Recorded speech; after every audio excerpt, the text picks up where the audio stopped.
இலங்கையில் உள்ள அமெரிக்க குடிமக்களுக்கு தூதரகத்தின் முக்கிய அறிவிப்பு. அமெரிக்க நீர்மூழ்கி கப்பல் எப்படி உள்நுழைந்தது? கண்டறியும் ரேடார் இலங்கையில் இல்லையா? யாழ் படகு விபத்து அவசர விசாரணை முன்னெடுக்குமாறு அமைச்சர் பணிப்புரை. அமெரிக்காவுடன் கைச்சாத்திடப்பட்ட பாதுகாப்பு புரிந்துணர்வு ஒப்பந்தத்தை அரசாங்கம் பகிரங்கப்படுத்த வேண்டும். சுஜீவ சேனசிங்க. அமெரிக்காவின் 2 உளவு கப்பல்களால் இலங்கை கடற்பரப்பு கண்காணிக்கப்படுகிறது. உண்மையை அரசு பகிரங்கப்படுத்த வேண்டும். தயாஸ்ரீ ஜெயசகர. பொது அவசரகால நிலையை அறிவிக்கும் பிரேரணை பெரும்பான்மை வாக்குகளால் நிறைவேற்றம். ஈரானின் புஷேர் கப்பலிலிருந்து மீட்கப்பட்ட 208 பேரும் வெளிசரை முகாமுக்கு அழைத்துச் செல்லப்பட்டனர். அரசுக்கு எமது வலிந்து காணாமல் ஆக்கப்பட்டோரின் உறவினர்களின் வழிகள் எப்போது விளங்கும்? ரவிகரன். ஏப்ரல் முதல் களமிறங்கும் மொட்டு. மஹிந்த தலைமையில் கூடிய செயற்குழுவில் அரசியல் களம் சூடுபிடிக்கிறது.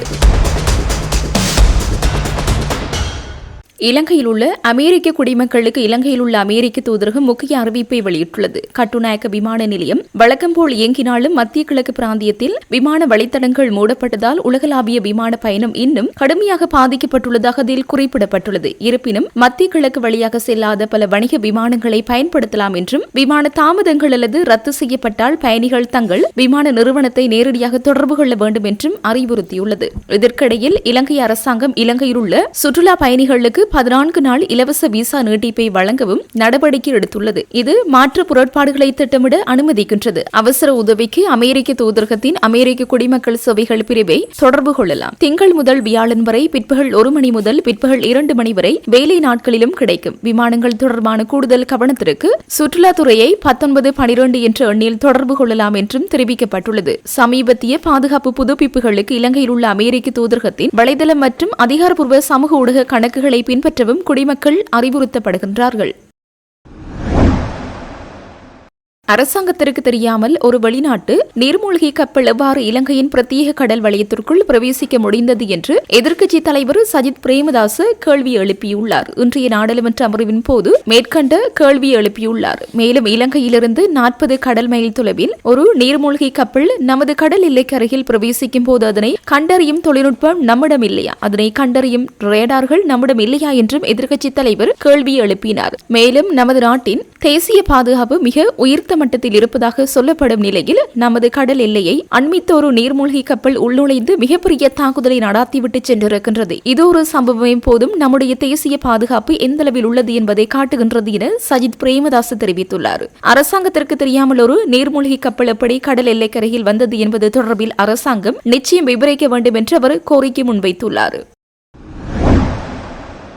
யாழ் படகு விபத்துக்கான முழுமையான காரணங்களை கண்டறிவதற்கு அவசர விசாரணையை முன்னெடுக்குமாறு கடற்றொழில் நீரியல் மற்றும் கடல் வளங்கள் அமைச்சர் ராமலிங்கம் சந்திரசேகர் பணிப்புரை விடுத்துள்ளார். கடற்படையினருக்கும் சம்பந்தப்பட்ட அனைத்து தரப்பினருக்கும் கடற்றொழில் அமைச்சரால் இது தொடர்பான அறிவுறுத்தல் விடுக்கப்பட்டுள்ளது. அத்துடன் குறித்த படகு விபத்தில் உயிரிழந்தவர்களின் குடும்பத்தாருக்கு அமைச்சர் தனது ஆழ்ந்த அனுதாபத்தை தெரிவித்துள்ளார். துயரத்தில் இருக்கும் குடும்பங்களுக்கு அரசாங்கம் சார்பில் தேவையான அனைத்து உதவிகளும் வழங்கப்படும் எனவும் அவர் கூறியுள்ளார். விபத்துக்குள்ளான படகு பயணத்திற்கு பாதுகாப்பான நிலையில் இருந்ததா, பயணிகளின் எண்ணிக்கை விதிமுறைகளுக்குட்பட்டதா, கடல் பயணத்திற்கான பாதுகாப்பு நடைமுறைகள் முறையாக பின்பற்றப்பட்டனவா என்பது குறித்த விரிவாக ஆராயவும் அவர் அறிவுறுத்தியுள்ளார். இச்சம்பவம் தொடர்பாக யாழ் மாவட்ட கடற்றொழில் திணைக்கள அதிகாரிகளிடமும் காவல்துறையினர் மற்றும் கடற்படையினருடன் அமைச்சர் அவசர கலந்துரையாடலை மேற்கொண்டுள்ளார். கடலில் சிக்கியுள்ளவர்களை தேடுதல் மற்றும் மீட்கும் பணிகளை தீவிரப்படுத்துமாறு வலியுறுத்தியுள்ளவர் மீட்பு நடவடிக்கைகளில் எந்தவித தாமதமும் ஏற்படாத வகையில் அனைத்து வளங்களையும் பயன்படுத்துமாறும் அதிகாரிகளிடம் கோரிக்கை விடுத்துள்ளார்.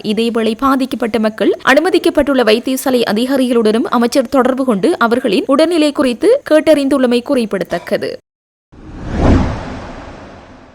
அமெரிக்காவுடன் கைச்சாத்திடப்பட்ட பாதுகாப்பு புரிந்துணர்வு ஒப்பந்தத்தை அரசாங்கம் பகிரங்கப்படுத்த வேண்டும். அமெரிக்காவின் செயற்பாடுகள் இலங்கைக்கும் அச்சுறுத்தலாக அமையும் என ஐக்கிய மக்கள் சக்தியின் பாராளுமன்ற உறுப்பினர் சுஜீவ சேனசிங்க தெரிவித்தார். பாராளுமன்றத்தில் இன்று நடைபெற்ற அவசரகால சட்டம் அமலாக்கம் நீட்டிப்பு தொடர்பான விவாதத்தில் உரையாற்றுகையில் மேற்கண்டவாறு குறிப்பிட்டார். அங்கவர் மேலும் உரையாற்றியதாவது, ஈரான் கப்பல் விவகாரம் தொடர்பில் எதிர்க்கட்சியின் உறுப்பினர்கள் குறிப்பிட்ட கருத்துக்களை முன்னிலைப்படுத்தி ஆளும் தரப்பினர் குற்றச்சாட்டுகளை முன்வைக்கின்றார்கள். எதிர்க்கட்சியின் உறுப்பினர்களின் நிலைப்பாட்டுக்கு ஜனாதிபதி பதிலளிக்க வேண்டியது அவசியம் கிடையாது. இலங்கை அண்மித்த கடற்பரப்பில் ஈரானிய கப்பல் மீது அமெரிக்கா தாக்கப்பட்டமை தற்போது பிரதான பேசுபொருளாக காணப்படுகிறது. இந்த கப்பல் மீது தாக்குதல் நடத்தப்பட்ட விவகாரத்தில் இலங்கை மீதும் குற்றம் சாட்டப்படுகிறது. அமெரிக்காவுடன் கைச்சாத்திடப்பட்ட ஒப்பந்தத்தில் என்ன உள்ளடக்கப்பட்டுள்ளது என்பதை அரசாங்கத்திடம் பலமுறை கேட்டும் இதுவரையில் அந்த ஒப்பந்தம் பகிரங்கப்படுத்தப்படவில்லை. இலங்கை கடற்பரப்பில் தாக்குதல் நடத்தும் போது இலங்கை அமைதியாக இருக்க வேண்டும், தாக்குதலுக்கு அனுமதி அளிக்க வேண்டும் என்று ஒப்பந்தத்தில் குறிப்பிடப்பட்டுள்ளதா என்று தெரியவில்லை. அதேபோல இந்தியாவுடன் 8 புரிந்துணர்வு ஒப்பந்தங்கள் கைச்சாத்திடப்பட்டுள்ளன. இந்த ஒப்பந்தங்களும் இதுவரையில் பகிரங்கப்படுத்தப்படவில்லை. அமெரிக்கா மற்றும் இந்தியாவுடனான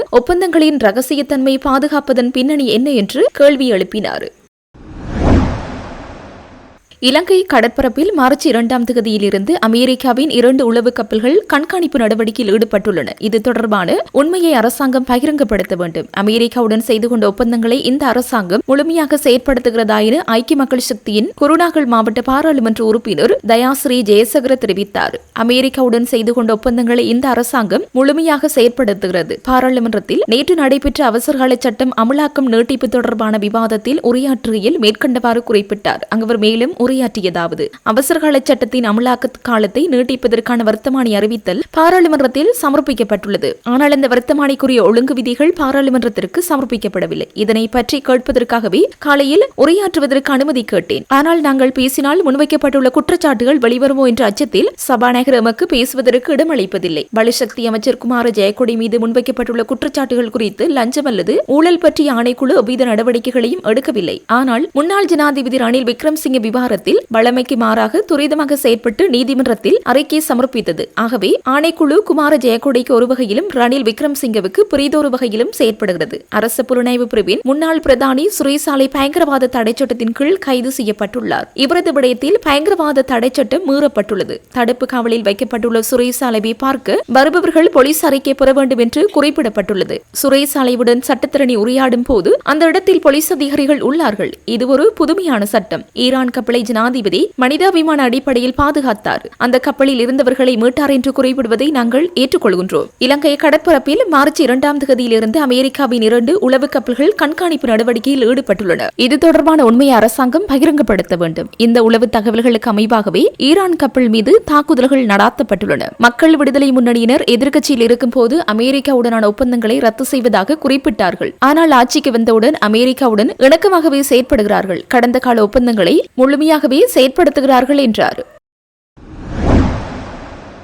பிரகடனப்படுத்தப்பட்ட பொது அவசர நிலையை மேலும் 1 மாதத்திற்கு நீட்டிக்க நாடாளுமன்றத்தில் சமர்ப்பிக்கப்பட்ட பிரேரணை 100 பெரும்பான்மை வாக்குகளால் நிறைவேற்றப்பட்டுள்ளது. அதன்படி பிரேரணைக்கு ஆதரவாக 108 வாக்குகளும் எதிராக 8 வாக்குகளும் மட்டுமே கிடைத்தன. பொது பாதுகாப்பு கட்டளை சட்டத்தின் 81ஆம் இலக்க பாடத்தின் கீழ் உள்ள பிரேரணை 100 பெரும்பான்மை வாக்குகளால் நிறைவேற்றப்பட்டதாக சபாநாயகர் டாக்டர் ஜகத் விக்ரமரத்ன நாடாளுமன்றத்தில் தெரிவித்தார். இதற்கிடையில் அத்தியாவசிய பொது சேவைகள் சட்டத்தின் கீழ் பிரேரணை முறையாக நிறைவேற்றப்பட்டுள்ளமை குறிப்பிடத்தக்கது.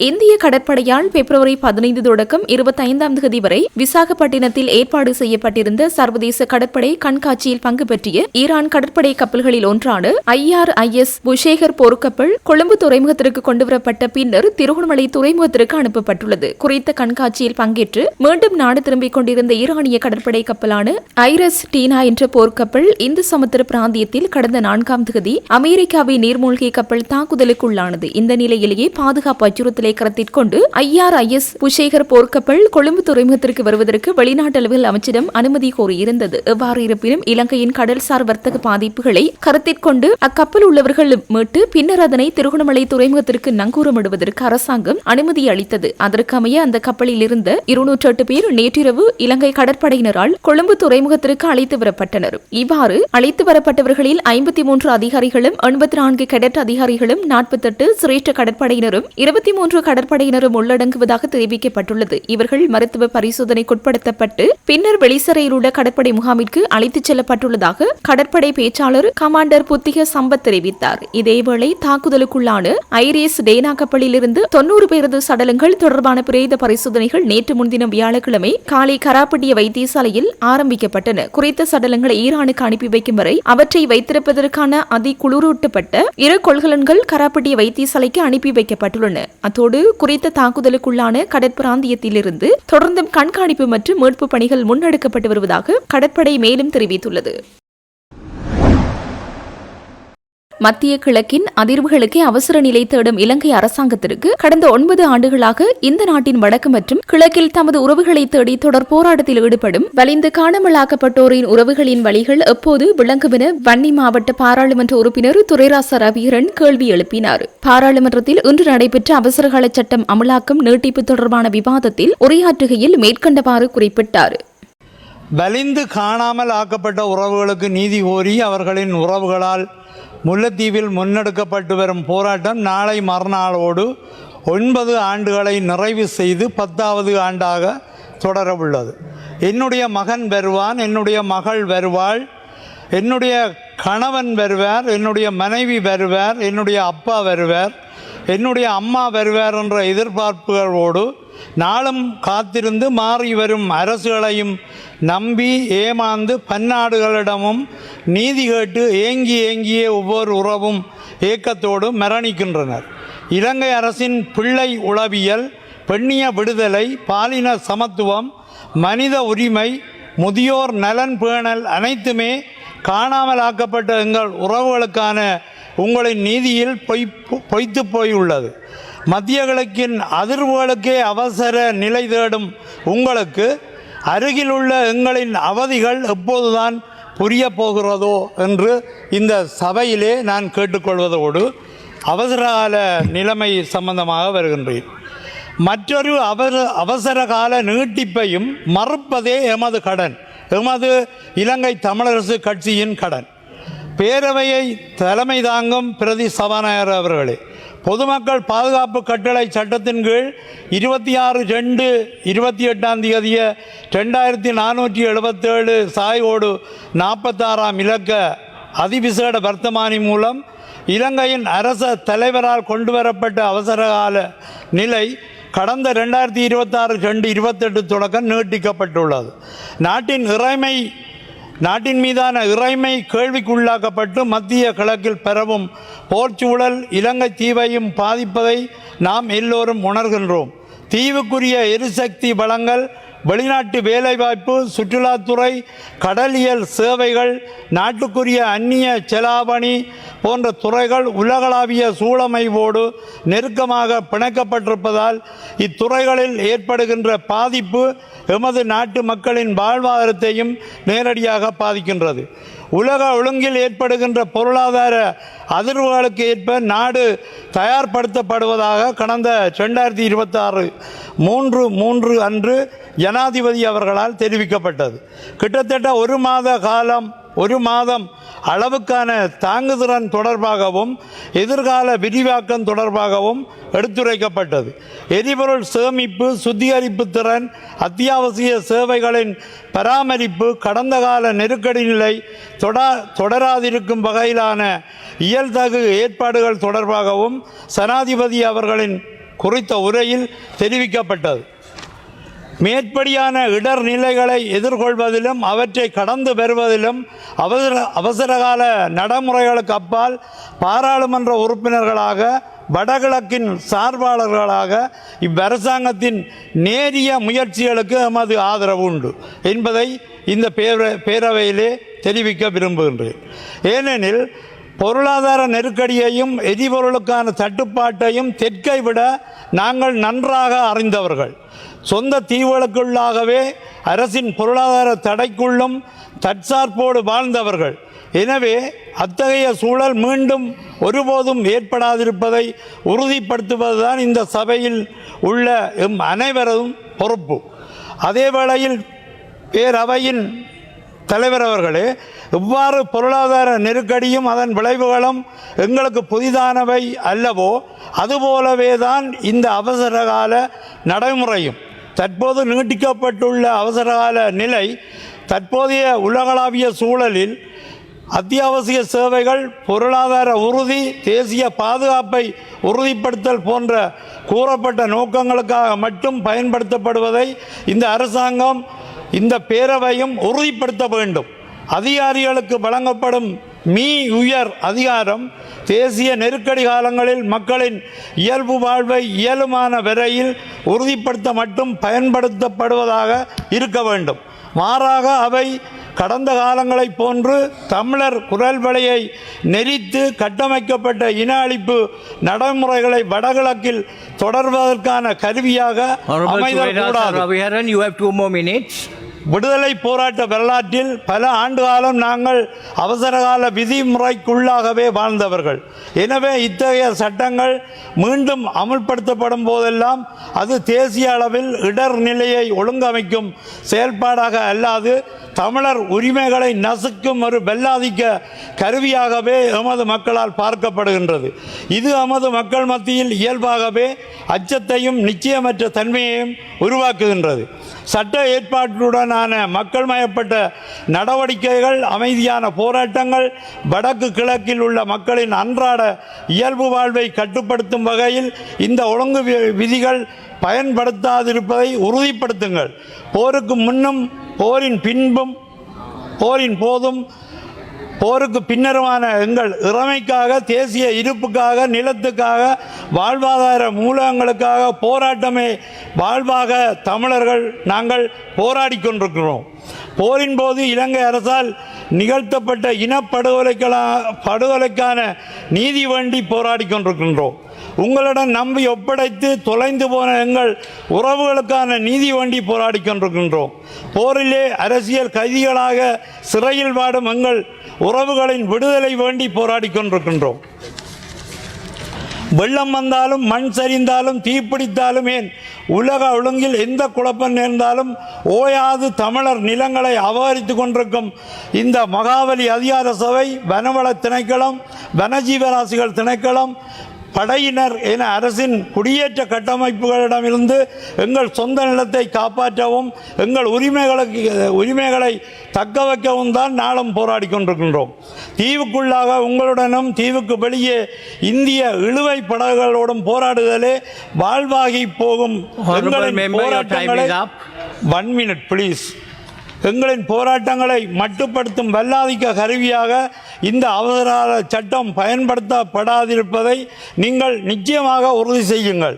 கௌரவ பிரதி சபாநாயகர் அவர்களே, இந்த உலகளாவிய நிச்சயமற்ற பொழுதிலே இந்த நாட்டில் உள்ள அனைத்து சமூகங்களும் பாதுகாக்கப்பட்டவர்களாகவும் மதிக்கப்படுபவர்களாகவும் உணர வேண்டியது கட்டாய தேவை. சட்டம் நியாயமாகவும் பொறுப்புடனும் பயன்படுத்தப்படும் என்ற நம்பிக்கையை ஒவ்வொரு குடிமகனும் கொண்டிருக்கும் போது மட்டுமே தேசிய உறுதிப்பாட்டை அடைய முடியும். எனவே தற்போதைய உலகளாவிய நெருக்கடியின் பொருளாதார மற்றும் சமூக பாதிப்புகளில் இருந்து நாட்டை பாதுகாப்பதற்கான அரசாங்கத்தின் முயற்சிகளுக்கு அவசர கால சட்ட முறைகளுக்கு அப்பால் நாம் ஆதரிக்கும் அதேவேளை அவசரகால விதிமுறைகளுக்கு உள்ளும் புறமாக எங்களுக்கான கடந்த கால நீதியே இன்னும் தேக்க நிலையில் உள்ளபோது, அவற்றுக்கான போராட்டமே எங்களின் வாழ்வாகும் போது மற்றொரு அவசரகால நீட்டிப்பையும் மறுப்பதுதான் எங்களுடைய கடமை. தேசிய பாதுகாப்பு என்பது மக்களின் உரிமைகளோடு ஒத்திசைவது என்பதை உங்களின் அரசாங்கத்தின் அவசரகால நிலையேனும் மெய்ப்பிக்கட்டும். நன்றி. முன்னாள் ஜனாதிபதி மஹிந்த ராஜபக்சவின் தலைமையில் ஸ்ரீலங்கா பொதுஜன பிரமுன அரசியல் சபை மற்றும் செயற்குழுவின் விசேட கூட்டங்கள் இன்று பத்திரமுள்ள நெலு மாவட்டத்தில் அமைந்துள்ள கட்சி தலைமையகத்தில் இடம்பெற்றன. தற்போதைய அரசியல் சூழலில் கட்சியின் எதிர்கால நகர்வுகள் மற்றும் தேர்தல் வியூகங்கள் குறித்து ஆராயும் நோக்கில் ஏற்பாடு செய்யப்பட்டிருந்த இக்கூட்டத்தில் கட்சியின் சிரேஷ்ட உறுப்பினர்கள் மற்றும் பாராளுமன்ற உறுப்பினர்கள் பலரும் கலந்து கொண்டனர். இதன்போது ஊடகங்களுக்கு கருத்து தெரிவித்த முன்னாள் அமைச்சர் லக்ஷ்மன் ஜாபா அபிவர்த்தன எதிர்வரும் ஏப்ரல் மாதம் முதல் நாடு தழுவிய ரீதியில் கட்சியை மறுசீரமைக்கும் பாரிய வேலைத்திட்டம் முன்னெடுக்கப்பட உள்ளதாக அறிவித்தார். இதற்கமைய கட்சியின் உயர்மட்ட பதவிகளான சிரேஷ்ட உபதலைவர்கள் மற்றும் பிரதி செயலாளர்கள் உள்ளிட்ட பதவிகளுக்கு புதிய நிர்வாகிகளை நியமிக்க செயற்குழு இன்று ஏகமனதாக அங்கீகாரம் வழங்கியுள்ளது. அடிமட்டத்தில் உள்ள கிளைச்சங்கங்களை பலப்படுத்தி புதிய உறுப்பினர்களை உள்வாங்குவதனூடாக கட்சியை மீண்டும் ஒரு பலமிக்க அரசியல் சக்தியாக மாற்ற தாங்கள் திட்டமிட்டுள்ளதாகவும் அவர் குறிப்பிட்டார். நாட்டின் தற்போதைய நிலவரம் குறித்து அதிருப்தி வெளியிட்ட அவர் அரசாங்க மக்களின் அடிப்படை பிரச்சினைகளை தீர்ப்பதில் தோல்வி அடைந்துள்ளதாக குற்றம் சாட்டினார். குறிப்பாக நிலக்கரி இறக்குமதியில் நிலவும் குளறுபடிகள் மற்றும் நுரைச்சோலை மின் உற்பத்தி நிலையத்தின் தற்போதைய நிலைமை காரணமாக நாடு மிக விரைவில் பாரிய மின்சார நெருக்கடிக்கு முகம் கொடுக்க நேரிடும் என எச்சரிக்கை விடுத்தார். இவ்வாறான இக்கட்டான சூழலில் மக்களின் குரலாக ஸ்ரீலங்கா பொதுஜன பெரமுன தொடர்ந்து செயற்படும் என வலியுறுத்தினார். எதிர்கால தேர்தல் வியூகங்கள் குறித்து கருத்து தெரிவிக்கையில் 2029 ஆண்டில் அல்லது அதற்கு முன்னதாக நடைபெறவுள்ள எந்த ஒரு தேர்தலையும் எதிர்கொள்ள கட்சி இப்போதிருந்தே தயாராகி வருவதாக அவர் தெரிவித்தார். கட்சியின் தனித்துவத்தை பேணி ஒரு பலமான கூட்டணி அமைக்க தயாராக இருப்பதாகவும் ஏனைய அரசியல் சக்திகள் தங்களின் தலைமையின் கீழ் ஒன்றிணைய வாய்ப்புள்ளதாகவும் அவர் சுட்டிக்காட்டினார். மேலும் அடுத்த ஜனாதிபதி வேட்பாளர் குறித்து எழுப்பப்பட்ட கேள்விக்கு பதிலளித்த லக்ஷ்மன் ஜாப்பா தற்போது மக்கள் மத்தியில் நாமல் ராஜபக்ச மீது பாரிய எதிர்பார்ப்பும் வரவேற்பும் காணப்படுவதாக தெரிவித்தார். எவ்வாறு இருப்பினும் கட்சியின் அடுத்த ஜனாதிபதி வேட்பாளர் குறித்து உத்தியபூர்வ தீர்மானம் உரிய நேரத்தில் எடுக்கப்படும் என்றும் அடுத்த ஜனாதிபதி தமது கட்சியிலிருந்தே தெரிவு செய்யப்படுவார் என்பது உறுதி என்றும் அவர் நம்பிக்கையுடன் தெரிவித்தார்.